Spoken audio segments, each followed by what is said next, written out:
మోదీ గారు క్లియర్ కట్గా చెప్పారు, మీతో డిస్కషన్ ఉండవు, నెక్స్ట్ టైం నుంచి 2 విషయాల మీద డిస్కషన్ ఉంటుంది, ఎవరు ఏం చెప్పినా ఇచ్చి పడేస్తాము అన్నారు.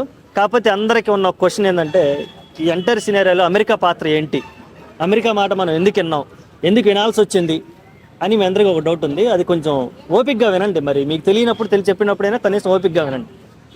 మన హిందూ ధర్మంలో మీకు ఎప్పుడైనా గుర్తుపెట్టుకోండి, ఎవరైనా శరణం అని వస్తే శరాన్ని విడటమే యుద్ధం చేసేవాడి లక్షణం. పాకిస్తాన్ శరణం అంటూ వేడుకుంది ఫస్ట్, మనం వినలేదు. గుర్తుపెట్టుకో, మనం వినకపోయేసరికి డైరెక్ట్గా అమెరికా దగ్గరకు పోయి 1.5 డే వాడి కాళ్ళ వేళ్ళ పడింది. ఫస్ట్ సింధూర్ ఆపరేషన్ జరిగినప్పుడు మోడీ ఏమన్నాడు, మాకు తెలిసిలే, నోరు మూసుకో, మాకు అన్నీ తెలుసు అన్నాడు. మీరు గమనించారా, ఫాలో అయ్యారా ఎవరైనా అందరూ? మరి దాని తర్వాత జరిగిన వెంటనే 1.5 డేకి అప్పుడు వాళ్ళు ఏం చేశారు, భారతదేశం మా మీద అన్యాయంగా అటాక్ చేస్తుంది అని వాళ్ళంతటా వాళ్ళే సోషల్ మీడియాలోనూ పెట్టుకొని ప్రపంచ దేశాలందరూ గమనించండి, మమ్మల్ని ఇట్లా ఇండియా చంపేస్తుందని గగ్గోలు పెట్టినారు. మరి మనం విన్నామా? మనం వినలేదు. మనం వినకపోయేసరికి ఏం చేశారు, అమెరికా దగ్గరికి వెళ్ళి శరణం అన్నారు. మరి ఇక అమెరికాకి మనకు ఉన్న సత్సంబంధాలు వలన కొన్ని ఎకానమికల్, అలాగే కొన్ని జియో పాలిటిక్స్, కొన్ని సత్సంబంధాలు, మీ అందరికీ తెలియని విషయం ఏంటంటే, మనం దేశం మనుగడ సంపూర్ణంగా ప్రశాంతంగా సాగించాలంటే మన దగ్గర యుద్ధనీతి, డబ్బులు, ఆరోగ్యం, ఆనందం ఉండగానే సరికాదు. కొంచెం రాజనీతి కూడా ఉండాలి, లౌక్యం కూడా ఉండాలి. గుర్తుపెట్టుకోండి, లౌక్యం కూడా ఉండాలి. ఈ లౌక్యం తెలిసిన మనిషి ఎవరయ్యా అంటే నరేంద్ర మోదీ గారు.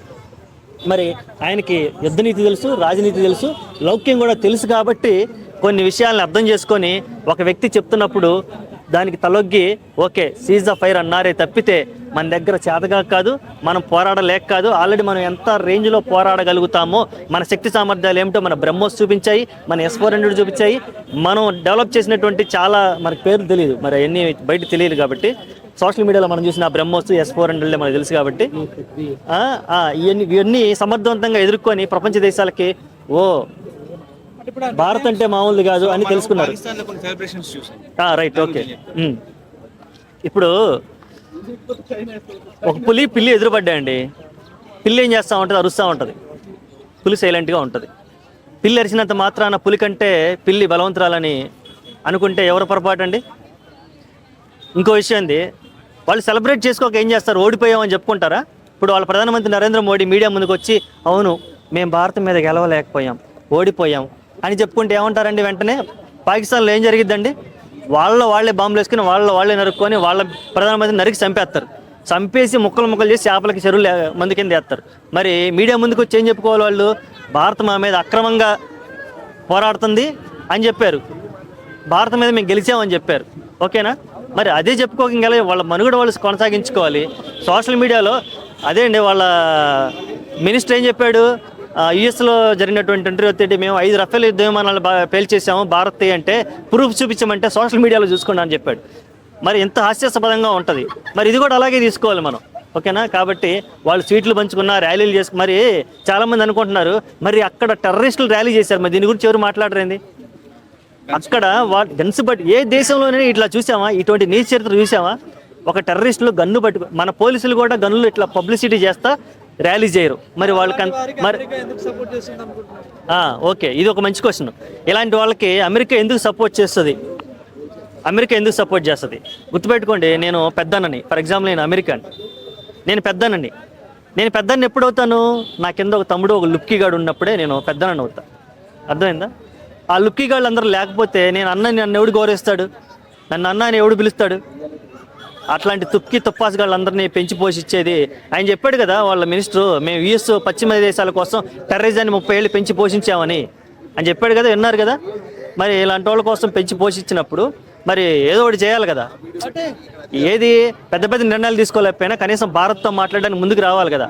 ఇంకో విషయం ఏంటంటే, నేను పెద్దన్న పాత్ర పోషించినప్పుడు ప్రపంచ దేశాల్లో అమెరికాకి అండ్ ట్రంప్కి ఎప్పుడు కూడా పబ్లిసిటీ పిచ్చి, సంకలు గుద్దుకునే పిచ్చి. నేను అది చేస్తాను, నేను ఇది చేయగలనని మరి చేసి చూపించడానికి ఒక ముందడుగు వేయాలి కదా, ఒక ఇనిషియేటివ్ తీసుకోవాలి కదా. ఇప్పుడేంది, మా అమెరికా మామూలు కాదురా, మీ భారత్తో మాట్లాడి పాకిస్తాన్తో మాట్లాడి చర్చలు జరిపి సీజ్ ద ఫైర్కి చేసేసిందని ఇలా ఎవరు మాట్లాడుకోవాలండి? మరి మాట్లాడడానికి అమెరికా ఏదో ఒక యాక్షన్ తీసుకోవాలిగా. అర్థమైందా? కాబట్టి ఈ వీడియో చూసిన వాళ్ళందరికీ క్లియర్ కట్గా చాలా విషయాలు అర్థమైతే నేనే ఫైనల్ గా పాకిస్తాన్ అయితే ఇంకా ఇక్కడ చర్యలు ఆపలేదు, ఇంకా జరుగుతూనే ఉన్నాయి. మరి ఇప్పుడు ఎలా రియాక్ట్ కావాలి మోడీ? ఇంకా మంచిదనం పనిచేస్తుందంటారా? ఓకే, ఇది ఒక one of the best question అండి. చర్యలు ఆగవు. ఎందుకంటే మన ఎల్ఓసి వెంబడి గత కొన్ని సంవత్సరాల నుంచి కంటిన్యూస్ కాల్పులు జరుగుతూనే ఉన్నాయిగా. ఎక్కడైనా ఆగినాయా? ఎప్పుడైనా ఆగినాయా కాల్పులు?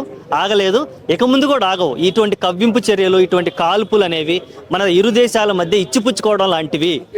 అర్థమైందా? ఇవి ఎప్పటికీ ఆగవు. వాళ్ళు ఇంకా ఇంకా రెచ్చిపోతారు, మళ్ళీ మళ్ళీ రెచ్చిపోతారు. ఆ? మళ్ళీ ఇప్పుడు ఈ దెబ్బకి మళ్ళీ ఇంకొక అటాక్ని ప్లాన్ చేస్తారు. అన్నిటికీ మనం సిద్ధమై ఉండాలి. ఫ్యూచర్లో ఇటువంటి పుల్వామా అటాకులు కానీ, లేదంటే మన పెహల్గామ్ అటాక్ కానీ, ఇటువంటి అటాకులు ఫ్యూచర్లో ఇంక 10 ఏళ్ళ తర్వాత మన మీద ప్లాన్ చేయడానికి సిద్ధంగానే ఉంటారు. కాకపోతే ఇప్పుడు జరిగినటువంటి సినారియో తోటి ఎవడైనా సరే రోహింగ్యాలు కానీ, టెర్రరిస్టులు కానీ, స్లీపర్ సెల్స్ని కానీ లేకుండా ఒక కఠినమైన నిర్ణయాలు తీసుకోవాలి. ఎవరినైనా సరే, అది ఏ రాష్ట్రంలో, గుజరాత్లో అయినా, పశ్చిమ బెంగాల్లో అయినా, పంజాబ్, రాజస్థాన్, మన పాకిస్తాన్ చుట్టుపక్కల ఏ అయితే రాష్ట్రాలు ఉన్నాయో ఆ రాష్ట్రాలన్నింటిలో పకడ్బందీగా తీసుకొని నరేంద్ర మోడీ గారు, ఇప్పుడు అమెరికా నువ్వు వెళ్ళి బతకడం ఈజీయా? కాదు. దొడ్డిదారిని వెళ్ళి కూడా బతకలేవు. మరి ఇండియాలో ఎలా బతకగలుగుతున్నావు? కాబట్టి ఇటువంటి సంచలన నిర్ణయాలు తీసుకొని ముందుకెళ్తే బాగుంటుందని అభిప్రాయం. నెక్స్ట్. Okay, thank you.